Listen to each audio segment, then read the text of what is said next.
নমস্কার, the power of astrology Sumanta G Chowdhury আমার YouTube চ্যানেলে আপনাদের সবাইকে স্বাগত। এখন আমি আলোচনা করব সিংহ রাশির জাতক জাতিকাদের কার্তিক মাস কেমন যাবে, বাংলার মাস কার্তিক মাস কেমন যাবে এবং কি কি সাবধানতা অবলম্বন করা প্রয়োজন। আমার এই আলোচনাটা সার্বিক মতে আলোচনা হবে। যদি কখনো আপনি মনে করেন স্পেসিফিক ভাবে আমি আমার সম্পর্কে জানতে চাই এবং আমি স্যার সুমন্ত জি চৌধুরীর চেম্বারে যেতে চাই, তাহলে আমার চেম্বারে আসার কিছু নিয়ম আছে, সেই নিয়মগুলো আমি জানিয়ে দিই। প্রথম নিয়ম সেটা হচ্ছে আমি কিন্তু সেলিব্রিটিদের এবং আমি পলিটিশিয়ানদের প্রেডিকশন করি না। দ্বিতীয়ত, হাতের মধ্যে যারা জেমস্টোন পরে আছেন তারা কখনো কিন্তু আমার চেম্বারে আসবেন না। তৃতীয়ত, আপনি যদি ভীষণ সিরিয়াস না হন তাহলে কখনোই কিন্তু আপনি আমার চেম্বারে এসে হয়তো অর্থ খরচ করবেন না।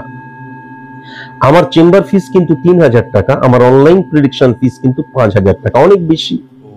তাহলে আপনি যদি ভীষণ সিরিয়াস না হন, কেন না, একজন সায়েন্টিফিক অ্যাস্ট্রোলজার কিন্তু প্রেডিক্টর, সমাজ সংস্কারক নয়। তিনি কিন্তু আপনার পজিটিভ সাইড নিয়ে কখনো আলোচনা করবেন না, তিনি আপনার নেগেটিভ সাইড নিয়ে আলোচনা করবেন। তিনি প্রেডিক্টর।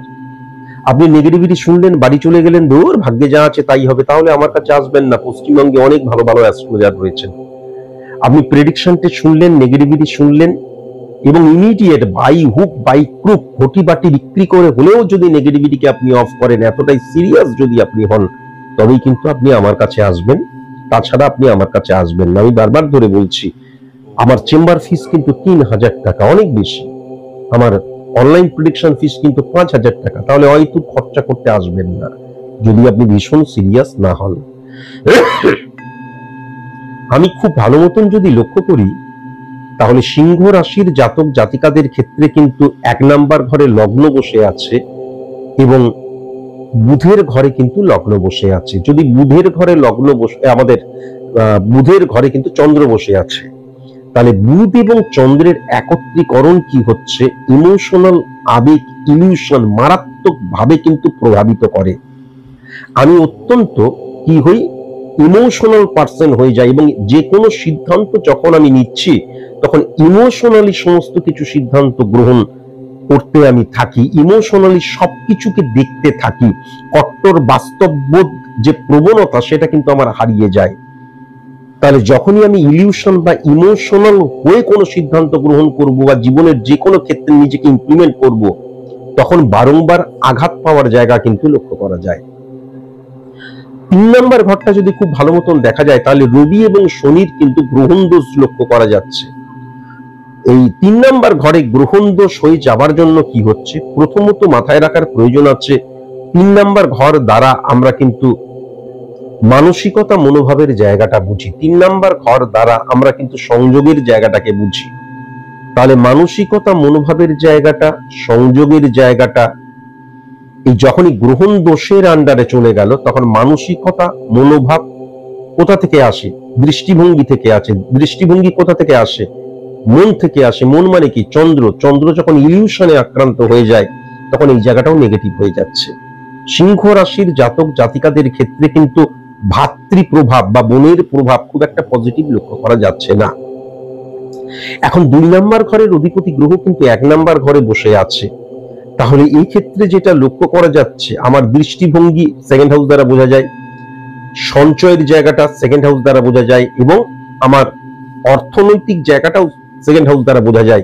তাহলে এই জায়গাটাই কিন্তু অহেতুক ওয়েস্ট অফ মানি বা আমার যে চাহিদাটা বৃদ্ধি হওয়ার জন্য অর্থনৈতিক ফিনান্সিয়াল ক্রাইসিসের জায়গাটাও বৃদ্ধি পাবে, এটাও কিন্তু পরিষ্কার লক্ষ্য করা যাচ্ছে। 1 2 3 4 4 নাম্বার ঘরটা যদি লক্ষ্য করা যায়, তাহলে সেখানে মঙ্গল বসে আছে। 4 নাম্বার ঘরে মঙ্গল বসে আছে এবং সেটা বুধের ঘর।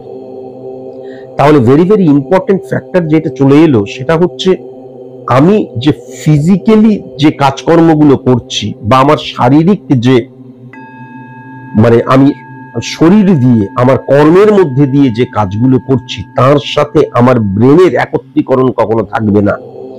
আমার যে যুক্তি, আমার যে বুদ্ধি, আমার যে ব্রেন ওয়ার্ক এবং আমার যে ফিজিক্যাল অ্যাক্টিভিটিস, দুটো কিন্তু সম্পূর্ণ ভিন্ন মেরুতে থাকবে। এটাও কিন্তু পরিষ্কার লক্ষ্য করা যাচ্ছে। এখন তাহলে দেখতে হয় বুধটা কোথায় বসে রয়েছে। বুধ কিন্তু মঙ্গলের ঘরেই বসে রয়েছে। তাহলে হিসাব মতন 1 2 3 4 4 নাম্বার ঘর, 5 6 7 8 9 10 11 4 নাম্বার ঘর এবং 11 নাম্বার ঘরের মধ্যে কিন্তু পরিবর্তন যোগ সৃষ্টি হয়ে গেল। তাহলে এক্ষেত্রে কিন্তু মঙ্গল এবং বুধের মধ্যে যখন পরিবর্তন সৃষ্টি হয়ে গেল, পরিবর্তন যোগ সৃষ্টি হলো, তখন কি হলো যে আমি যুক্তি দিয়ে যেগুলোকে বিশ্বাস করছি আমার ক্রিয়াকলাপের মধ্যে, আমার কর্মের মধ্যে কিন্তু তার ইমপ্লিমেন্টেশন বা সদর্থক প্রভাব বা ব্যবহারিক প্রভাব কিন্তু লক্ষ্য করা যাচ্ছে না। আমি বিশ্বাস করছি যে কর্ম না করলে, সৎকর্ম না করলে বা কর্ম না করলে আমার জীবনে সফলতা আসবে না, কিন্তু আমি দেখা যাচ্ছে পড়াশোনা করতে হবে তবে আমি ভালো রেজাল্ট করব, কিন্তু দেখা যাচ্ছে আমি মাঠে খেলে বেড়াচ্ছি, ফিজিক্যাল অ্যাক্টিভিটিস করছি, কিন্তু পড়াশোনা করছি না। বুঝতে পারলাম? আমি আমার যুক্তিটা যেটাকে বিশ্বাস করছে, আমার ব্যবহারিক যে প্রয়োগ, আমার যে ফিজিক্যাল অ্যাক্টিভিটিস, সেই যুক্তিটার সাথে কখনো কিন্তু কানেক্ট করছে না, এটাও কিন্তু লক্ষ্য করা যাচ্ছে। তার ফলে কি হয়ে যাচ্ছে, কেতু কানেকশন ক্রিয়েট হচ্ছে, আমি স্যাটিসফাই হতে পারছি না। আমি বিশ্বাস করছি যে কোনো ফাটকা জায়গায় যাওয়া উচিত নয়। আমি বিশ্বাস করছি 1001 টাকায় ফ্ল্যাট পাওয়া যায়, সেখানে কখনোই গিয়ে কোনো রকমের কোনো ফর্ম ফিল আপ করা উচিত নয়। এটা কিন্তু আমি যুক্তি দিয়ে বিশ্বাস করছি, কিন্তু ফিজিক্যালি দেখা যাচ্ছে যেগুলোকে আমি বিশ্বাস করছি যুক্তি দ্বারা, সেগুলোকেই খণ্ডিত করে দিচ্ছি। তার ফলে আমি দেখা যাচ্ছে ফাটকা রিলেটেড জায়গায় যাচ্ছি, দেখা যাচ্ছে 0 ডাউন পেমেন্টে আমি বাইক নিয়ে চলে আসছি, 101 টাকায় ফ্ল্যাট পাওয়া যাবে বলে ফ্ল্যাটের চারিপাশে ঘুরঘুর করছি। এর ফলে কি হচ্ছে, অড সিচুয়েশন ক্রিয়েট হচ্ছে। এর ফলে কি হচ্ছে, আমি কিন্তু বিফলতার দিকে এগিয়ে যাচ্ছি, আমি কিন্তু নেগেটিভ সোর্সকে কিন্তু আমি গ্রহণ করতে শুরু করছি। এটা কিন্তু মারাত্মকভাবে লক্ষ্য করা যাচ্ছে। 1 2 3 4 5 6 7 8 9 9 নাম্বার ঘরে কিন্তু বৃহস্পতির অবস্থান রয়েছে। 9 নাম্বার ঘরে যখন বৃহস্পতির অবস্থান থাকে এবং 1 2 3 4 5 6 7 7 8 9 10 7 এবং 10 নাম্বার ঘরের অধিপতি গ্রহ যখন 9 নাম্বার ঘরে বসে থাকে, 10 নাম্বার ঘর দ্বারা কিন্তু ক্ষেত্রকে বোঝা যায়, আর 7 নাম্বার ঘর দ্বারা বিজনেসের জায়গা, কমিউনিকেশনের জায়গা, পার্টনারের জায়গা, সব জায়গাকে বোঝা যায়। তাহলে মঙ্গল এবং আমি যেটা বুধের অবস্থান দেখলাম নেগেটিভ সিচুয়েশন ক্রিয়েট করলো, কেন না বুধ এবং মঙ্গলের মধ্যে পরিবর্তন যোগ সৃষ্টি হলো। বুধ মঙ্গলের ঘরে বসে রয়েছে, বুধ দ্বারা কিন্তু বিজনেসকেও বোঝা যায়। তাহলে ইমোশনাল হয়ে গিয়ে আমি দেখা গেল বিজনেসটাকে এক্সটেন্ড করলাম, ইমোশনাল হয়ে গিয়ে আমি দেখা গেল কোনো প্রোডাক্ট লঞ্চ করলাম, ইমোশনাল হয়ে গিয়ে দেখা গেল আমি টাকা ইনভেস্ট করে ফেললাম, বিজনেসে আমি এমন কোনো কিছু করলাম, ইমোশনালি অ্যাটাচমেন্টের জায়গাটা চলে এলো, সেটাও কিন্তু মারাত্মকভাবে লক্ষ্য করা যাচ্ছে। এবং তার ফলেই লাক ফ্যাক্টর বা সংযোগের জায়গাটা কিন্তু ডিটোরিয়েট করে গেল, সেটাও কিন্তু লক্ষ্য করা যাচ্ছে। পার্টনারশিপ বিজনেসের জায়গাটা বিন্দুমাত্র পজিটিভ লক্ষ্য করা যাচ্ছে না। সুমন্ত এবং কুমন্ত বলে দুজন বিজনেস করছে, সুমন্ত বাবু সকাল থেকে রাত পর্যন্ত খাটছে, কিন্তু আলটিমেট ক্রিমটা নিয়ে চলে যাচ্ছে কুমন্ত বাবু। বোঝাতে পারছি, এই জায়গাটা কিন্তু মারাত্মকভাবে লক্ষ্য করা যাচ্ছে। 1 2 3 4 5 6 7 আবার খুব ভালো মতন যদি দেখা যায় বৃহস্পতি সমসপ্তমে কিন্তু গ্রহণ দোষের আন্ডারে চলে আসছে। তাহলে আমার ভেতরের যে নলেজ, সেই নলেজটাকে নয় আমি সঠিক মতন ইমপ্লিমেন্ট করছি না, আর তা না হলে ভুলভাবে ইমপ্লিমেন্ট করছি, তা না হলে এমন ভাবে ইমপ্লিমেন্ট করছি যেটা আমার ব্যর্থতার কারণ হয়ে যাচ্ছে। কেন না আমার মন, মানসিকতা, দৃষ্টিভঙ্গির জায়গায় কিন্তু ইলিউশন দ্বারা কিন্তু আমি আবৃত হয়ে রয়েছি, সেটাও কিন্তু মারাত্মকভাবে লক্ষ্য করা যাচ্ছে। এবার যদি 1 2 3 4 5 6 7 8 9 10 এবার 10 নাম্বার ঘরটা খুব ভালো মতন যদি দেখা যায়, শুক্র উচ্চস্থ হয়ে রয়েছে। 10 নাম্বার ঘরটা কিন্তু খুব স্ট্রং জোনে রয়েছে, শুক্র উচ্চস্থ হয়ে রয়েছে এবং রাহু উচ্চস্থ হয়ে রয়েছে।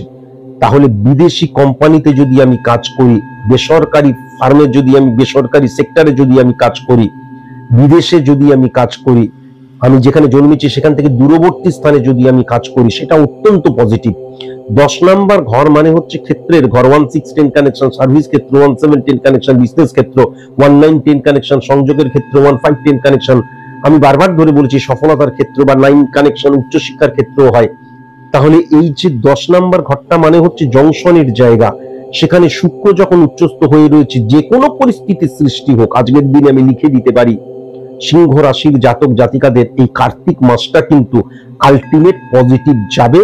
1 থেকে 11 নাম্বার ঘর এই যে ভাবগুলো রিপ্রেজেন্ট করছে, প্রত্যেকটা ভাবের ক্ষেত্রে কিন্তু পজিটিভ হবে। সুখ পাওয়া যাবে, জৈবিক সুখ পাওয়া যাবে, আমি যেটা চাইছি সেটাকে কিন্তু আমি করায়ত্ত করতে পারবো, তার কারণ শুক্র উচ্চস্থ হয়ে রয়েছে।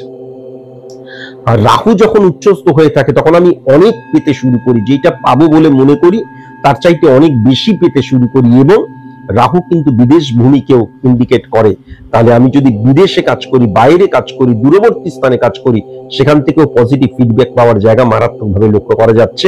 রাহু কিন্তু কোনোভাবেই এখানে ইমোশনাল এইগুলোকে রিপ্রেজেন্ট করছে না, যেটা চন্দ্র এবং বুধ রিপ্রেজেন্ট করছে।